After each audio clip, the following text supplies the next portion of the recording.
দুর্ঘটনার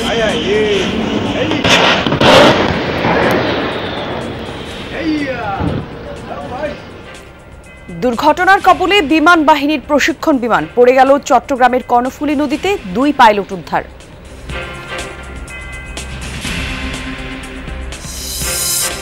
ফিলিস্তিনি গণহত্যার প্রতিবাদে মার্কিন দূতাবাস অভিমুখে ছাত্র জনতার বিক্ষোভ কর্মসূচি, পুলিশ বাধায় আটকে গেল রাজধানীর শাহজাদপুর এলাকায়।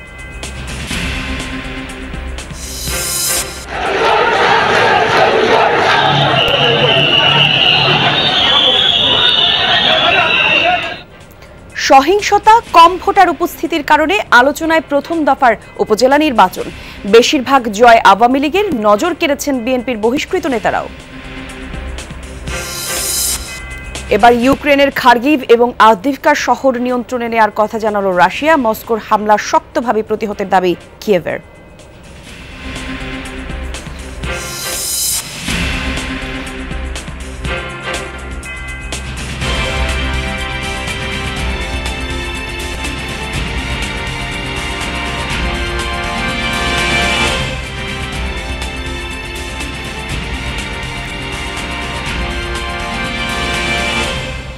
যমুনা নিউজে আমন্ত্রণ আপনাদের সবাইকে। সঙ্গে আমি জান্নাতুল কলি আছি। সংবাদের শিরোনাম দেখছিলেন দর্শক, জানিয়ে দেব বিস্তারিত।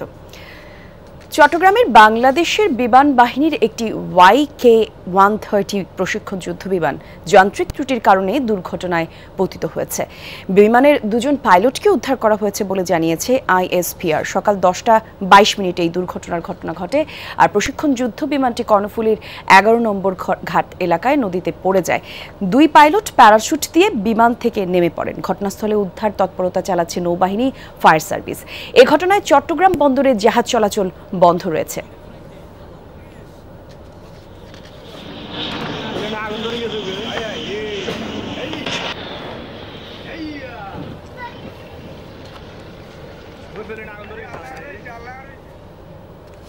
দর্শক, এই ঘটনার আরো বিস্তারিত তথ্য আমরা জানবো আমাদের সহকর্মী শহীদুল সুমনের কাছ থেকে। সুমন, একটু জানাবেন, আপনি তো ঘটনাস্থলে আছেন, দুর্ঘটনার শিকার বিমানটি উদ্ধার করা গেছে কিনা একটু জানাবেন আমাদের। একই সাথে ফায়ার সার্ভিসের পক্ষ থেকে কোনো তথ্য যদি পেয়ে থাকেন সে খবরও জানাবেন। কোন ধরনের তথ্য আমাদেরকে জানানো হয়। আমরা যে জায়গাটিতে রয়েছি সেটি একেবারেই যেখানে উদ্ধার অভিযান চলছে তার পাশেই ফায়ার সার্ভিসের সদস্যরা, নৌবাহিনী, বিমান বাহিনী এবং উদ্ধার অভিযানটা চালাচ্ছেন এবং প্রায় ঘন্টা দেড়েক সময় ধরে কিন্তু এই উদ্ধার অভিযান চলছে। এখনো পর্যন্ত যেহেতু ভিতরে আমাদের প্রবেশ করতে দেয়নি বিমান বাহিনীর পক্ষ থেকে, আসলে কোনো তথ্য জানায়নি। আমরা বাইরে থেকে যে বিষয়টি দেখছি, এখনো পর্যন্ত বিভিন্ন ইউনিটের সদস্যরা কিন্তু তাদের ছোট ছোট যে স্পিড বোট রয়েছে সেগুলো দিয়ে কিন্তু তারা তল্লাশি চালাচ্ছেন। যদিও এখানকার তৎপরতা চোখেই দেখা যায়, বলা চলে এখনো পর্যন্ত আসলে কোথায় সেটি করেছে সেটিও আসলে শনাক্ত করতে পেরেছেন কিনা সেটি আমরা এখান থেকে আসলে বুঝতে পারছি না। যদিও বা তাদের যে তৎপরতা সেটি এখনো পর্যন্ত চলছে। এই 1 কিলোমিটার বিস্তৃত এলাকা জুড়েই কিন্তু আসলে বিভিন্ন ইউনিট তারা তল্লাশি চালাচ্ছে। ঊর্ধ্বতন কর্মকর্তারা এখানে এসেছেন, সেই বিষয়টি এখনো পর্যন্ত গণমাধ্যম কর্মীদের আসলে কিভাবে অগ্নিকাণ্ডের ঘটনা ঘটেছে কিংবা সেটি স্থান এবং কত সময় লাগবে উদ্ধারে, সেই বিষয়গুলো এখনো পর্যন্ত কোন কর্তৃপক্ষই আমাদেরকে জানায়নি। তবে প্রত্যক্ষদর্শীরা যেটি জানাচ্ছিলেন, প্রায় 10:30 নাগাদ স্কোয়াড্রন লিডার আসিম এবং উইং কমান্ডার ফাইম, তারা দুজনেই আসলে মূলত 130 মডেলের যে প্রশিক্ষণ বিমানটি বাহিনী সেটি নিয়ে তারা আকাশে উড্ডয়ন করেছিলেন। পরবর্তীতে 2 থেকে 1টি চক্কর তারা পরপরই আসলে হঠাৎ করে পেছনের সাইডে বিমানের যে পিছনের অংশ রয়েছে সেখানে কিন্তু অগ্নিকাণ্ডের ঘটনা ঘটে। পরবর্তীতে তারা চেষ্টা করেছিলেন বিমানটি নিয়ন্ত্রণে রাখার। বেশ কয়েকবার তারা চেষ্টা করেছেন অবতরণ করার জন্য নিরাপদ স্থানে, কিন্তু সেটিতে তারা ব্যর্থ হয়ে পরবর্তীতে চট্টগ্রামের পতেঙ্গা এলাকায় যে বোট ক্লাব রয়েছে, অর্থাৎ এই কর্ণফুলী ঘাটের যে 11 নম্বর ঘাট রয়েছে সেখানে তারা আসলে মূলত দুজনই মাধ্যমে নিরাপদেই তারা নেমে করেছেন। পরবর্তীতে সেই বিমানটি গিয়ে কিন্তু এই যে 11 নম্বর ঘাটে বোট ক্লাবের পাশেই কিন্তু সেটি কর্ণফুলী নদীতে বিধ্বস্ত হয়। পরবর্তীতে এখানে যারা কর্তৃপক্ষ রয়েছে, যে বন্দর কর্তৃপক্ষ রয়েছে, বিমান বাহিনী, নৌবাহিনী এবং কোস্টগার্ডের যারা এখানে দায়িত্ব পালন করেন তারা ছুটে এসেছেন এবং তারা এখনো পর্যন্ত ঘন্টা দেড়েক সময় ধরে কিন্তু তারা উদ্ধারে অভিযান চালাচ্ছে। যদিও বা চট্টগ্রাম থেকে শহীদুল সুমন জানাচ্ছেন বিস্তারিত। ধন্যবাদ আপনাকে সুমন আমাদের সঙ্গে যুক্ত হওয়ার জন্য। যাচ্ছি পরের খবরে। ফিলিস্তিনের গণহত্যার বন্ধের দাবিতে মার্কিন দূতাবাস অভিমুখে ছাত্র জনতার বিক্ষোভ। ফিলিস্তিনে গণহত্যা বন্ধের দাবিতে মার্কিন দূতাবাসে অভিমুখে ছাত্র জনতার বিক্ষোভ। এ বিষয়ে আরও কিছু তথ্য আমরা জেনে নেব। সুবাস্তু এলাকায় আছেন সহকর্মী আরিফুর রহমান সবুজ, যাচ্ছি তার কাছে। সবুজ, মার্কিন দূতাবাস অভিমুখে ছাত্র জনতার বিক্ষোভের বিস্তারিত একটু আমাদের জানাবেন।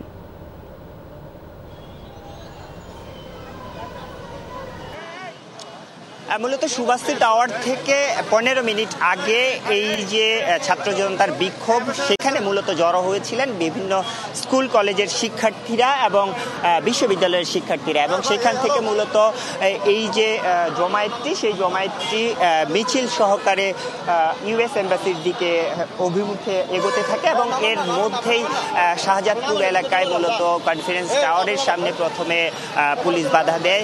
সেই বাধা উপেক্ষা করে মূলত সেটি আবার সামনের দিকে এগোতে থাকে। এই মুহূর্তে মূলত ইউএস এম্বাসির যে এক পাশের কোণাতে রয়েছে বাসতলা এলাকা, সেই এলাকায় মূলত পুলিশ বড় ধরনের একটি ব্যারিকেড দিয়েছে এবং বিপুল পরিমাণ পুলিশ এখানে মোতায়েন করা হয়েছে।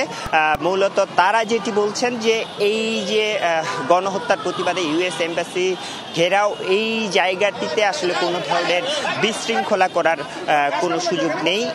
তারপরেও তারা বোঝানোর চেষ্টা করছেন, যারা এই কর্মসূচিটিতে যোগ দিয়েছেন, যারা ছাত্র, বিভিন্ন বিশ্ববিদ্যালয়, কলেজ এবং স্কুলের শিক্ষার্থীরা এখানে জড়ো হয়েছেন, তাদেরকে বোঝানোর চেষ্টা করছেন যে তাদের যে কর্মসূচিটি, তারা এইখান থেকে মূলত আরও 15 থেকে 20 মিনিট আগে থেকে যেহেতু বিক্ষোভ করছেন, মিছিল করেছেন, তারা যদি তাদের যে কোনো প্রস্তাবনা থাকে, সেটি যদি থাকে, সেটি তারা পুলিশকে বলতে পারে বা কর্তৃপক্ষকে বলতে পারে। কিন্তু ইউএস এম্বাসি বা একটি এম্বাসি ঘেরাওয়ের মতো কর্মসূচি আসলে বিশৃঙ্খলা তৈরি হতে পারে, সে কারণে তারা আর সামনের দিকে, অর্থাৎ বাসতলার সামনে পুলিশের যে ব্যারিকেড, এই ব্যারিকেডের পর থেকে আর সামনে এগোতে দিতে পারবেন না এবং তারা যারা বিক্ষোভ করছেন তারাও বর্ষা করছেন, তারা সামনের দিকে এগোতে চান। ধন্যবাদ আপনাকে সবুজ। যাত্রা শুরু হলো পবিত্র হজ ফ্লাইটের। আজ সকাল 7:20 ঢাকা থেকে জেদ্দার উদ্দেশ্যে রওনা হয় প্রথম ফ্লাইট। সংশ্লিষ্ট কর্তৃপক্ষ জানিয়েছে তাতে যাত্রী ছিলেন 419 জন, আর সার্বিক ব্যবস্থাপনায় বেশ সন্তুষ্ট মুসল্লিরা। ভিসা নিয়ে জটিলতায় খুব শিগগিরই অবসান ঘটবে এমন আশ্বাস দিয়েছেন হাব সভাপতি। জানান সবাই নিবন্ধিত উপায়ে পালন করতে পারবেন হজ। আজ দুপুর 1টায় সৌদি আরবের ফাইন্যান্স এয়ারলাইন্সের একটি বিমান বাংলাদেশি হজযাত্রীদের নিয়ে জেদ্দার উদ্দেশ্যে ছেড়ে যাবে। আর মুসল্লিদের ভোগান্তি কমাতে বাংলাদেশে অংশে ইমিগ্রেশন হচ্ছে আশকোনা হজ ক্যাম্পে, সৌদি অংশে হজরত শাহজালাল আন্তর্জাতিক বিমানবন্দরে। সেই উদ্যোগ নিয়েছে রোড টু মক্কা ইনিশিয়েটিভ। এবার হজ পালনে নিবন্ধন করেছেন 83,311 জন, আর এর মধ্যে সরকারি ব্যবস্থাপনায় যাচ্ছেন 4,416 জন, বাকিরা যাচ্ছেন বেসরকারি ব্যবস্থাপনায়। যদিও এখনও প্রায় অর্ধেক মুসল্লি ভিসা হয়নি। সকালে বিমানবন্দরে হজ ফ্লাইট উদ্বোধন করেন ধর্মমন্ত্রী ফরিদুল হক খান। সেখানে দোয়া ও বিশেষ মোনাজাতে অংশ নেন হজযাত্রীরা। একবার হলেও যেন আল্লাহর ঘর তওয়াফ করানোর তৌফিক দেয় আল্লাহ, সেই হিসাবে আল্লাহ তৌফিক দিয়েছে। বাবা মা দুনিয়া থেকে চলে গেছে, তারপরে হচ্ছে বাবা মা তো করতে পারি না, আমরা যদি আমাদের সামর্থ্য দেয় আমরা করে আসবো, এই আশা করে আছি। ইনশাল্লাহ সকল কাজ এই পর্যন্ত ভালোভাবে হয়েছে। আল্লাহ পাক যেন আমাদের হজ যাত্রাকে সহজ ও নিরাপদ করে দেন, সমস্ত বালা মুসিবত থেকে হজ যাত্রীগণকে সুরক্ষিত রাখেন। বিমান যাতায়াতের সময় সম্মানিত হজযাত্রীগণ কোনোরূপ অসহায়ত্ব বোধ না করে কিংবা অস্বস্তিতে না ভেঙে পড়ে সেদিক কিন্তু দৃষ্টি রাখতে হবে। পররাষ্ট্র মন্ত্রণালয়ে পররাষ্ট্রমন্ত্রী ডক্টর হাসান মাহমুদের সঙ্গে সৌজন্য সাক্ষাৎ করেছেন ভারতের পররাষ্ট্র সচিব বিনয় মোহন কোয়াত্রা। আর এই বিষয়ে আমরা আরও কিছু বিস্তারিত তথ্য জানতে চাই। দর্শক, আমরা চলে যাব আমাদের সহকর্মী মাহফুজ মিশুর কাছে। মিশু, একটু আপনার কাছে জানতে চাই, আজ তো ভারতের পররাষ্ট্র সচিবের ব্যস্ত সূচি, সে সম্পর্কে যদি একটু বিস্তারিত তথ্য আমাদেরকে জানাতে পারতেন আপনি।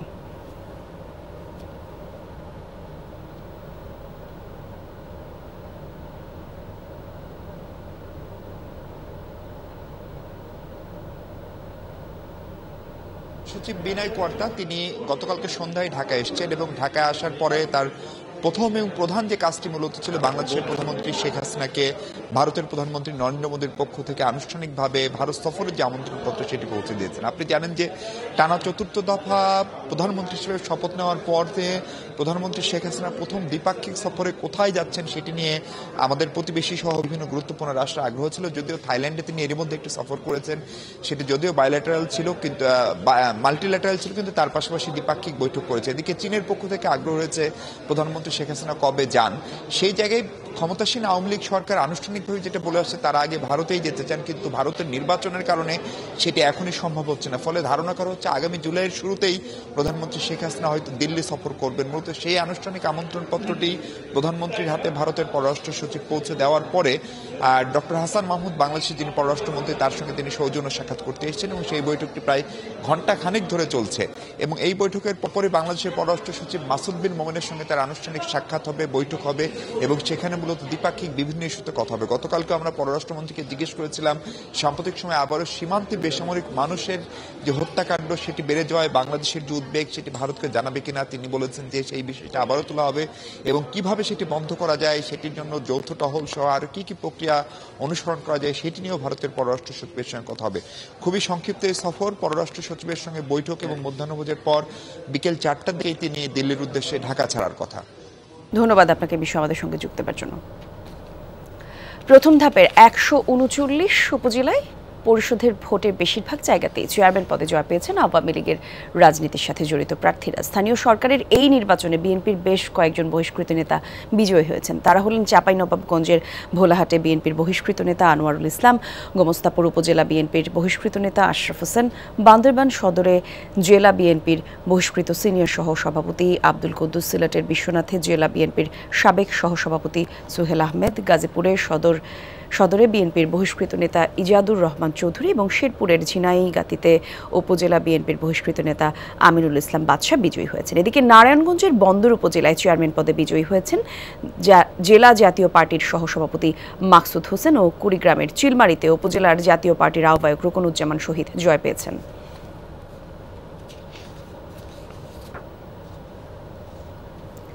রাতে 3 জেলায় হয়েছে নির্বাচন পরবর্তী সহিংসতা। ফলাফল ঘোষণাকে কেন্দ্র করে চাঁপাইনবাবগঞ্জের গোমস্তাপুরে 2 প্রার্থী সমর্থকদের মধ্যে হয়েছে ধাওয়া পাল্টা ধাওয়া। ককটেল বিস্ফোরণে আহত হয়েছেন 5 জন। বুধবার রাতে ফলাফল ঘোষণার সময় প্রার্থী হুমায়ুন রেজা ও আশরাফ হোসেনের সমর্থকদের মধ্যে হয় সংঘাত। স্থানীয়রা জানান সন্ধ্যার পর থেকেই মুখোমুখি অবস্থান নেয় 2 চেয়ারম্যান প্রার্থীর কর্মী সমর্থকরা। এক পর্যায়ে জড়ান সংঘর্ষে। আর এ সময় উপজেলা ছাত্রলীগের সভাপতি শাহরিয়ার জামান আনসারি সহ অনেকে আহত হন। খবর পেয়ে পুলিশ, র্যাব, বিজিবি সদস্যরা তাদেরকে ছত্রভঙ্গ করে পরিস্থিতি নিয়ন্ত্রণে আনে। সিলেটের বিশ্বনাথ উপজেলা নির্বাচনে ফলাফল দিতে দেরি হওয়ায় প্রার্থীর সমর্থকরা বিক্ষোভ করেন। পরিস্থিতি নিয়ন্ত্রণে লাঠিপেটা করে পুলিশ। বুধবার রাত 12টার দিকে উপজেলা নির্বাহী কর্মকর্তা কার্যালয়ের সামনে এই সংঘর্ষ হয়। 74টি কেন্দ্রের ফলাফলে জেলা বিএনপির সাবেক সহসভাপতি সোহেল আহমেদ চৌধুরী বিজয়ী হন, কিন্তু কেন্দ্রের ফলাফলে এজেন্টদের স্বাক্ষর না থাকায় পুনঃভোটে আবেদন জানান আওয়ামী লীগ সমর্থিত 2 প্রার্থী। জটিলতা দেখা দিলে রাত 12টা পর্যন্ত ফলাফল ঘোষণা করতে পারেনি রিটার্নিং কর্মকর্তা। এতে ক্ষুব্ধ হয়ে ওঠে সোহেল আহমেদের সমর্থকরা। পরে পুলিশ তাদের ছত্রভঙ্গ করতে লাঠিচার্জ করে। প্রায় আধ ঘন্টা পর বিএনপির নেতা বেসরকারিভাবে নির্বাচিত ঘোষণা করা হয়।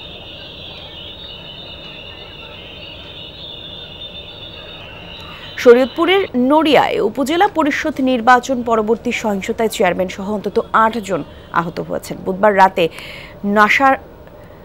নশাসন এলাকায় ইউনিয়নে বর্তমান চেয়ারম্যান দেলওয়ার হোসেনের বাড়িতে সামনে হয় এই ঘটনা এবং পুলিশ জানায় নির্বাচনী ফলাফল শেষে বিজয়ী চেয়ারম্যান AKM ইসমাইল হকের সমর্থকরা বিজয় মিছিল বের করে। এ সময় পরাজিত প্রার্থী মামুন হোসেন মোস্তফার সমর্থকরা বর্তমান চেয়ারম্যানের বাড়ি লক্ষ্য করে ইট পাটকেল ছোড়ে। পরে উভয় পক্ষ সংঘর্ষে জড়িয়ে পড়লে নশাসন ইউনিয়নের চেয়ারম্যান দেলওয়ার হোসেন সহ অন্তত 8 জন আহত হন।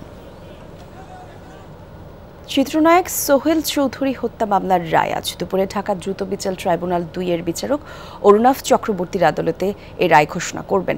90 দশকের জনপ্রিয় নায়ক সোহেল চৌধুরীকে 1998 সালের 17 ডিসেম্বর রাজধানীর বনানীর ট্রাম্পস ক্লাবে গুলি করে হত্যা করে সন্ত্রাসীরা। ওই ঘটনায় তার ভাই তৌহিদুল ইসলাম চৌধুরী বাদী হয়ে গুলশান থানায় মামলা করেন।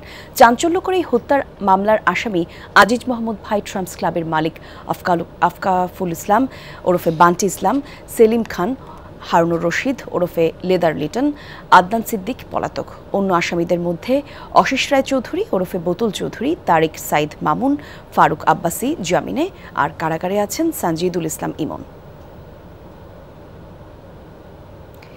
ইউক্রেনের আরও শহরের নিয়ন্ত্রণ নেয়ার দাবি করল রাশিয়া। বুধবার এক বিবৃতিতে এই তথ্য জানায় দেশটি। রুশ প্রতিরক্ষা মন্ত্রণালয়ের দাবি, গত 24 ঘন্টায় লড়াইয়ে খার্কিভ এবং আভদিভকার 2টি শহর দখলে নিয়েছে তাদের সেনারা। এছাড়াও রুশ জ্বালানি খাতে হামলার জবাবে কিয়েভের জ্বালানি এবং সামরিক স্থাপনায় ব্যাপক হামলা চালিয়েছে মস্কো। পাশাপাশি ইউক্রেনের মিসাইল এবং ড্রোন হামলা সফল প্রতিহতের দাবিও করেছে পুতিন প্রশাসন। এদিকে বাখমুদ, আভদিভকা সহ বিভিন্ন অঞ্চলে রাশিয়ার হামলা শক্তভাবে প্রতিহতের দাবি করেছে ইউক্রেন। এছাড়া রুশ সেনাদের প্রতিরক্ষা ব্যবস্থা, আর্টিলারি সিস্টেম সহ বিভিন্ন সামরিক স্থাপনায় পাল্টা হামলার দাবি করেছে গোষ্ঠীটি। দর্শক, এই ছিল যমুনা নিউজ। এতক্ষণ সঙ্গে থাকার জন্য ধন্যবাদ।